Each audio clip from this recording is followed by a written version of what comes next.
everybody to Toot Orleans. This is How to Be Your Own Therapist with Jhampa. Shaneman, thank you for being with us tonight. Okay, so I'm going to do a couple of prayers, but just in English. I don't think you'll have them in your own little thing, but that's just fine. So it's refuge. Okay, I go for refuge to the Buddhist Dharma Sangha from now until enlightenment. I'll work for the benefit of all sentient beings. May all beings be happy.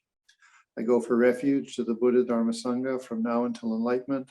I'll work for the benefit of all sentient beings. May all beings be happy. I go for refuge to the Buddha Dharma and Sangha from now until enlightenment. I'll work for the benefit of all sentient beings. May all beings be happy. And today is the Descent from Tushita Heaven by Buddha Shakyamuni. So it's an incredibly auspicious day, great day for a small Dharma teaching. And then the second part of it is that actually I've been on the 7th day of a horrible flu. And I'm finally feeling a little better, so that's nice for me anyway. But what came to mind, because these classes of Be Your Own Therapist, they follow on the theme of Lama Zopa Rinpoche, where to sort of check up and like make the Dharma practice your own. I mean, really make the practice alive for you within your understanding. So, with that in mind, then I thought about Tonglen. Now, I'm sure, for FPMT, we're all very familiar with the very elaborate version of Tonglen. You put a black stone in your heart, you inhale black smoke, and then you feel that the black stone, gets destroyed and white light fills you up, and then you exhale, which it's nice. I've done it myself for years. But in the last years, I found that I didn't like to be so intellectual. And I mean, to intellectualize, my selfishness in my heart and such like that. I have it. I don't need to visualize it. I am selfish. Okay. So what I've done with my practice is that I've adjusted things, and it's based off of empathy. That in there's an awful lot, a wealth of information now on empathy. And I mean, I think even if you Google it, there'll be, 15 very professional websites talking about empathy. There's now actually quite a bit of scientific, research into that we are actually hardwired for empathy, like meaning as our nervous system, it reacts with empathy. It's like we can't sort of turn it off. Now, the thing is, what you do with your empathy, that of course is debatable. Some people will empathize with something and get angry. Other people will have hatred. Other people will feel nauseous. So there's all sorts of ways of responding to your empathy.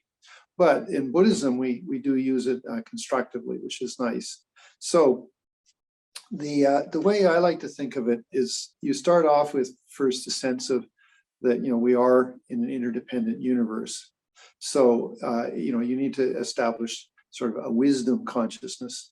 And that wisdom consciousness would be that, for example, right now, I mean, we're all sitting in a room. And, if we move our hands, we can feel the air around us and such. So we're actually immersed in the atmosphere. We're like a fish in a fish tank. And even worse than that, actually, we're the bottom feeders. If we're in the ocean of interdependence, we run around on the floor of the ocean. So we're bottom feeders. I say that because I'm teaching in Mexico, and sometimes I can't get some of the humor that would be involved in some of these things because they don't have a word for bottom feeders, but I'm sure everybody understands what a bottom feeder is. Anyway, it's crabs and snails and things like that. So we're the bottom feeders of the ocean of atmosphere. But the point is, though, that we should start with a point of reality, of wisdom. And so therefore, you take a breath. We're not only immersed in the atmosphere, we're penetrated. Every cell of our body needs it for life. Our skin is even breathing a little bit. So when we talk about being not self-existent or not independently self-existent, for me, that works really well, just to sort of establish that, okay, I'm like a sponge in the ocean, down inside the ocean, and it has all those holes in it. And so, I mean, when you squeeze the sponge, the water goes in, the water comes out. We're close to that in the sense that we are immersed and penetrated, and You know, I mean, the air comes in, the air goes out and such. So that establishes a wisdom consciousness. You could say it's the relative perspective on the nature of reality. Relative perspective means is that phenomena are a play of, well, the phenomena are impermanent. Phenomena have a continuity of causes and circumstances, and phenomena are empty of any self-existence. Or you could say, and then they're all interdependent.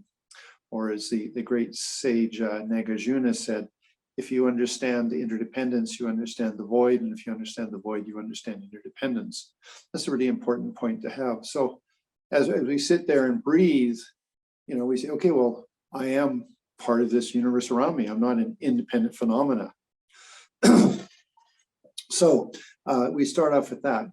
Then when we look at empathy, you know, because if we look at the ideas that we want to have compassion, that in regards to that, then if you don't empathize or at least appreciate what it might be like, then there's no real compassion. You know, I mean, it's that. And even then, if we step a little bit further, I mean, Buddha Shakyamuni as Siddhartha cultivated, you know, 3 countless aeons of rebirths and developed his bodhicitta through all of those rebirths, you know, every rebirth cultivating some aspect of either the 6 perfections and such things like that. So in his rebirth, he has many problems because he was a human being, you know, ordinary person at one point. And then he dealt with those problems with his bodhicitta attitude, but he didn't do it just for himself, because bodhicittas, I do it for the benefit of others. He did it for others. And so therefore he started to establish an empathetic base. Like, you know, for example, I mean, you know, let's take the fun ones, like, you know, for example, getting married and getting divorced. Okay, so we'd have to say, well, Buddha Shakyamuni, or Siddhartha, that is, you know, the Bodhisattva must have had millions of marriages and divorces, you know, but, you know, he didn't sort of go out of them with hatred and ill will. Rather than that, you know, he went, wow, you know, I mean, this marriage failed. Okay, well, the base of that is the delusions. You know, may I become more enlightened, and may I help my partner become more enlightened, so that we might have a better rebirth and, you know, better times. And then finally ended up as, you know, as Siddhartha, or, you know, the crown prince. And then he was with Yudhishthira. And, you know, I mean, she was incredibly beautiful. He was incredibly handsome, and all of the details like that. So they were the culmination of incredible karma. But how did they arrive at that? With their bodhicitta motivation about dealing with the life situations that they had in the lives prior to that. You know, they were the culmination of the karmic continuity of bodhicitta. So that way, then, when you think of a Buddha, and, you know, Buddhas, when you do become enlightened, you can remember all your past lives. That means you remember all your experiences in those rebirths, whether you had cancer in one rebirth, or you got divorced, or you had a partner die, whatever it might have been in your previous rebirths. Those enlightened beings have full access to that. It's not like they partial. And so when they do that, like, for example, the Buddha's holy mind observes us, and we're suffering from, okay, I'm suffering from a horrible flu. Well, again, we'd have to say, well, Buddha Shak, or Siddhartha, that is, you know, had thousands of rebirths with the flu where it killed him, you know, or where he had family members who died from it and stuff like that. Because, you know, it's in the ocean of samsara, but he's got bodhicitta. So as he experienced those things, he had full conscious thinking. He took it into his bodhicitta. He tried to be of benefit the best he could. He inspired people or whatever was necessary. So when I get my flu, it's not like the Buddha sort of sits there apathetically saying, well, I guess I know what you're going through. No, they have millions of rebirths of flu. And they can then, you know, whatever Buddha it may be, Tara or Avalokiteshvara or Manjushri, they understand from their own experience, empathy, and they respond with love. You're like, whoa, I've been there. I know what it's all about. And I mean, think about it. Think when you have someone that you care about and they're ill, you mean, what do? You want to embrace them. You want to help them. So the Buddhas have that foundation. They have the foundation that we all like to be happy. None of us like to suffer, you know, and so therefore they have that. They can appreciate, they can understand we're all just human beings trying to figure it out nicely, properly. Okay, so they have a basis for empathy in that because it was what they did with themselves, and then on top of it, when we have a particular issue, they have those rebirths that they can draw on to remember that. Say, whoa, yeah, I know what that's about. I mean, my 3,227th rebirth, so and so, or something like that. So for me though, that makes my relationship with the Buddha very real. Like, wow, it's not like the Buddha is sitting there with this sort of great sense of peace and no movement. And of course, we say that enlightenment is inconceivable. But within that, they say there's a spontaneity. And what would be the spontaneity? Well, empathy with wisdom. Now again, I mean, it's not like the Buddha can appear in front of me with a package of medicine or something like that, but at least I can feel that they relate to me. And then, if depending on my karma, if I have doctors available and the medicines and things like that, and then all that. So, but what I'm getting at, this sort of my rambling, would be is that then I need to bring my flu into bodhicitta. I have to bring my experience. And so this applies with everything. I mean, whether it's my flu or something. And so, for example, when you have I have to say quite honestly, this morning, I was miserable. I mean, I woke up, my body hurts, I had this really congested head and a lot of headache and pain and stuff like that. So isn't it interesting? Like your mind can do this, oh, poor me, oh, poor me, sorry, like this and that, this, like that. And, and leave me alone, don't touch me, or why don't you love me enough? Why don't you do more for me? If you have people in your family, okay. So that could be something you do, which is a perspective. But you could also then say, whoa, this really hurts, and you have a direct cognition of it. And that's the really important thing, is you really directly cognize the misery of the flu and the congestion and the pain in your throat. And if you participate with it, like not sort of say, oh God, I hate that, I hope it goes away. Where's my medicine I want, which should be like your mind running away from it. Instead of saying, okay, well, okay, I'm not going to do nothing, but, okay, let me really touch this. This is painful. I really don't like this. Okay. And then you just have to flip your mind. It's so easy. Just, wow, I understand other people with flu now. And you're authentic because you're coming off your own pain. So it's really, I think it's just it's just such an easy way. You don't need to do any visualizations. You just need to have common sense about yourself. And so touching your own suffering, I mean, so for me, it's the flu right now. I can go back in my history, a variety of different things, I mean, old age. I'm 72 now. So, hey, things don't work as well as they used to. So, I have that. So instead of like, oh, poor me, and like, oh, this and that, which is this such a egocentric way, excuse me, flip it and say, no, okay, wow, this is what old age is like. So I fully cognize and touch that. Okay, and that's within my mind. Then, I mean, it's not too difficult to just sort of expand it and say, well, other people with old age or other people with flu, maybe even know some of them. So that's your inhalation. Your inhalation is the recognition. So for me, and again, we come back to that whole thing of like, I am completely interdependent.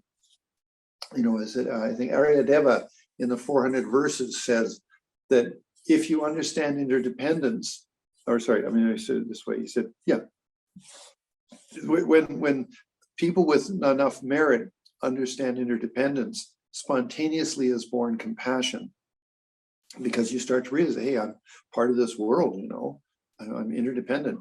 And how am I interdependent? Well, okay, I'm interdependent because, for example, I needed a mother and a father for giving me a body. I needed planet Earth with food and water and sunshine and all those things to keep me alive. I needed an education, whether it's people teaching me or properly going to school. I'm interdependent with that. And in love and affection, joy. I need people in my life for all of those things. I am 100% interdependent. Just absolutely, there's not a part of me that can't be. And I mean, just to come back to your skin, I mean, it breathes the atmosphere. I mean, why am I wearing all this warm clothing? Because in Mexico right now it's cold. I think it's going down to about 35 tonight or something like that. So, I mean, if I wasn't interdependent, I didn't need to worry about what the temperature was. So you see, you massage your old attitude of being independent, and you start to really try to feel being interdependent. And that's just every breath you take can do that. Now, with that then, okay, well, I have flu. I've touched the flu. I've touched the pain. I mean, I can just, now I don't even have to imagine it. I can have it. Excuse me. So, I touch it and I go, whoa, that hurts. Okay. But then you shift the object, other people, and things change. I mean, I think it'd be pretty hard unless you are an incredibly selfish person. So then just you touch other people and say, whoa, I know what you're feeling. And it should be in your heart comes a feeling of love and compassion without too much trouble. I mean, maybe it's not a big feeling, but it's some empathetic feeling. And remember, we're wired for that, according to science now. So we don't need to do any tremendous, visualizations. We just need to be in touch with ourselves and our feelings. So, we go to okay, I am interdependent in this universe. I am in an ocean of atmosphere that's related to the earth and all the other things, factors and stuff. Every pore of my body is immersed in that and penetrated and stuff. And so I have this whole sense of being completely interdependent. Okay, and then I bring up, whoa, I've got flu. Okay, and so then I can touch other people who have the flu. And again, you touch the recognition of the pain they have, and you inhale. So you don't need to think of the particular illness they have, but you think of like the pain they have. And that's what you inhale, like, wow, I know it hurts. And it's not like there's an aversion there, like, oh God, I don't want to touch that, which happens, see somebody with a really horrible disease, yeah, you sort of recoil. Okay. But if we build up our familiarity with, for example, the simple things, a stomach ache, a sore body part, the flu, then your empathy can do that. It can touch those people and say, whoa, I appreciate the pain. I inhale and then I exhale back. I'd say two of the four immeasurable thoughts. May you have happiness in the cause of happiness, or may you be free of suffering in the cause of suffering. And so in that way, then you set up this cycle. I inhale the recognition, and then I exhale. May they all have happiness. May they all find Tylenol or whatever medicine they need.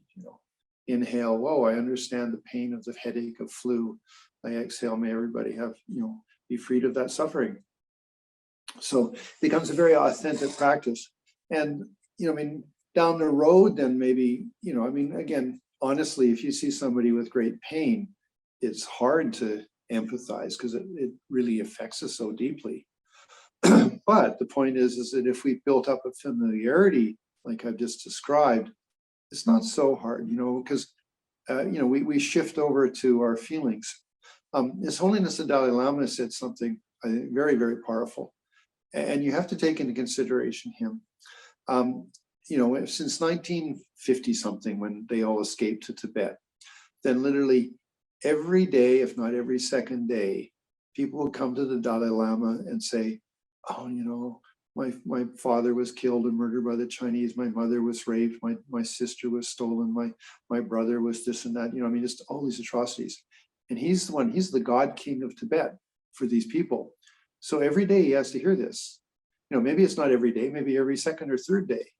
And it's not for like a week or two, it's for 35, 40 years that happens.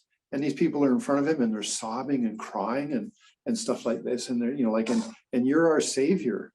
I mean, whoa, that would be just unbelievable. I think all of us would freak out. We wouldn't be able to take it. But the Dalai Lama, he said, between the pain of having aversion or anger or whatever, compared to the feeling of my compassion, I pick compassion. And so he wouldn't, yes, he would touch their pain. You could say he would understand it. He could hear them. I mean, they're crying in front of him. He'd inhale, and then he would just exhale his compassion. And then he would do it to the Chinese that had done it, because they also created a lot of suffering. So again, I mean, he had an incredible thing. He said, like, I've lived in my compassion, and it's given me, it saved me from the anger and all of the other emotions that could possibly come up, the atrocities. So what I'm just touching on, that there are extreme cases. I think that it's hard for us to maybe go there too fast. But if we start off with all the little pains that we have, and so we can certainly do the physical ones. I mean, that's easy, headaches, flu, and backaches, and sprained your arm or whatever you might have done like that. That's all pretty easy. You can also shift over to emotional ones. Like, I'm divorced, and so the thing is, I can appreciate that. Actually, I mean, I have a wonderful life. I have teenager to 19 years old. Got ordained as a monk by 20. Lived as a monk till I was 34. So I have that life, and then stopping the ordination is like a divorce. It's not a divorce, it's a separation. It's painful. I'm sure any of the monks or nuns that are listening or do listen to this, if you did stop to be a monk or a nun, it was a painful decision. Okay, so I mean, I could say, oh, poor me, I used to be a monk and now I'm not a monk, and I'm going to go to hell maybe or something like that. I don't know.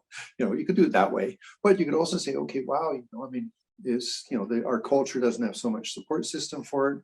So okay, it happened, but then I hear of other people divorcing, or sorry, in this case, losing ordination. Wow, I know the pain. I mean, if they made the decision, I know that it's painful. It's like a separation and a divorce or something. So I could inhale that and then exhale. May you find your path. As a layperson. I mean, and remember that. And I always like to sort of justify the you don't have an ordination with it. Well, Siddhartha over millions of rebirths must have been ordained and unordained a few times. Okay. Anyway, so that's that. Then you can move to emotional ones like divorces or the death of somebody. And what's interesting is that when you just put yourself, it's very painful. But when you shift over to other people having a loss of a family member, then when you inhale, you have a full recognition of their pain. And it's not at all difficult then to exhale love and compassion for them. It's just so easy. It's so natural. My oldest brother just died in January. And if we talk about it too much, I'll actually cry. But at this point, it's been enough time that I'm sort of at peace with it. But whoa, I can feel the pain of the loss of a dear family member. It's horrible. But okay, then say, wow, I do feel my own pain, but think of other people. Shift the object. It's not me. It's shift over to other people that lose a family member. Inhale. I have full appreciation of all of their suffering. I exhale. May they have happiness, cause of happiness, or may they, feel good about the way they related to their family members. I mean, there's so many ways the exhalation can be done. Whether you're exhaling medicine or you're exhaling some wisdom or you're exhaling patience, whatever might be necessary. So that was what I wanted to talk about tonight, and it's about being your own therapist. And the point is that it's really good to study, because, and I mean, we have the sort of the very, I wouldn't say the dogmatic version, but I mean the very scholastic versions of the presentations of the teachings. But when I think of Lama Yeshe, he always just filled it up with life. I mean, it was full of life and just full of life. That's all energy. I mean, read the book Big Love, I mean, and you get a really strong sense of that. So what's important, I think, is that we take the Dharma, and all of the teachings are completely valid, but then work with them that they really fit for you and your lifestyle. So for me, I don't find it very comfortable to think of a black stone in my heart and that I have to inhale black smoke or something like that. It's a visualization. It's so external to myself. And I'm not criticizing, I'm just saying this is personal. But so when I think of myself as interdependent, and then I say that, okay, well, I have these pains, and so I recognize them. And then I inhale, anyway, I've explained it, so I think I don't need to go through again. So that'd be just my sharing for tonight for being your own therapist is that really do study and then sit down and look at it psychologically.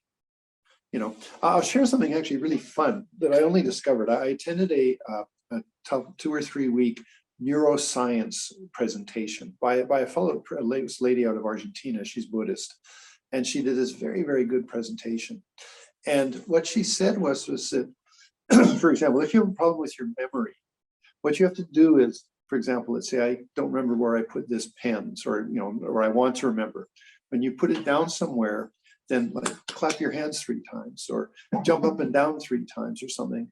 Do something that exaggerates that moment, and you'll remember where that pen was every time. Because what you've done is you've put more conscious participation with that particular experience.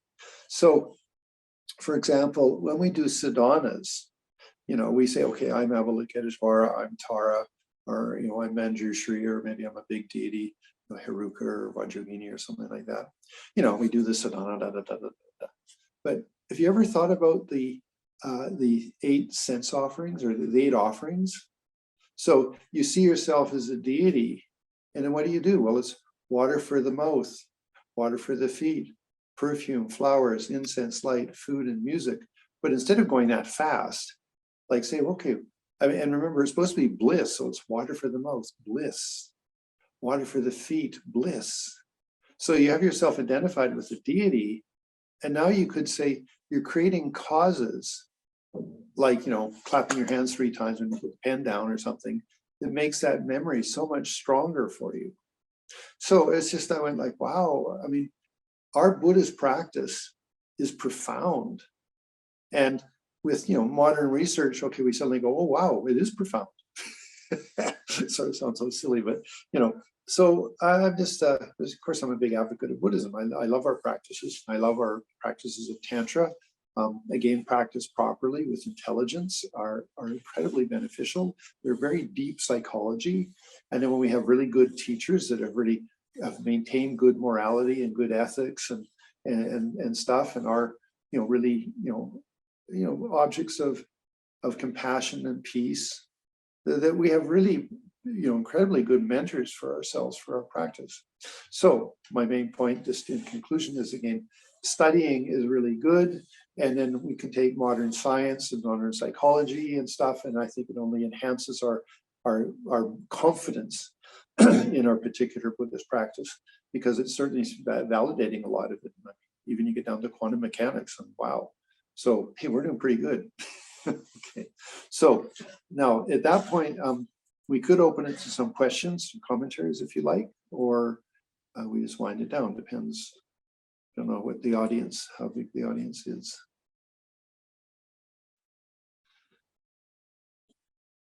Tanya, do you have any questions?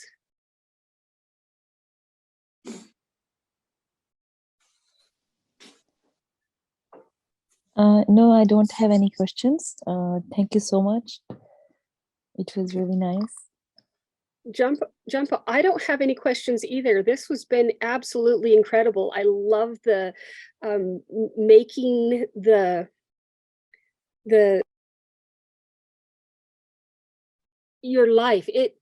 That's blows me away, and I'm trying now to figure out how to do that in every single day.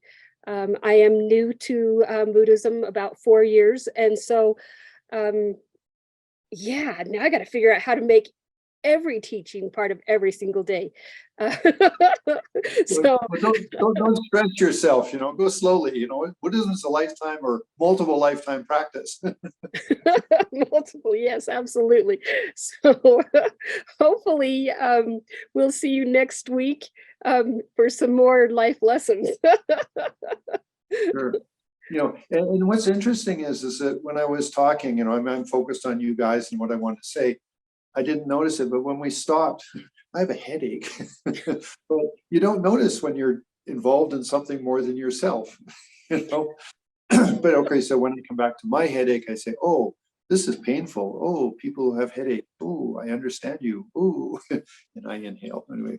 So hopefully I can use, yeah, I mean, slowly, we can't do it all the time, but we slowly sort of implement some of these understandings into our practice.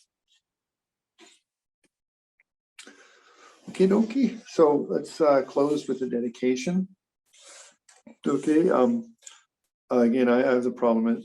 I've been here in Mexico for 18 years, so most of the prayers they do are in Spanish, and so I memorize them if somebody else starts. So anyway, but let's just do a dedication from our own thoughts and feelings. So it's for the merit of attending tonight, the class, for showing up, participation, my interest in my practice. I take all of that and I dedicate it for a more enlightened life. And I make that as my offering for the benefit of all. And of course, may our teachers, Lama Zopa Rinpoche, the Susanna the Dalai Lama, or the Spanish name, sorry, His Holiness the Dalai Lama, may they all live a very, very, very, very, very, very long lives and always be available for us and such. So thank you very, very much, everybody. Thank you so much. You have a wonderful night, and I hope you feel better. Thanks. Yes, I'm going to go to bed. Okay. Big hugs. Bye. Bye-bye.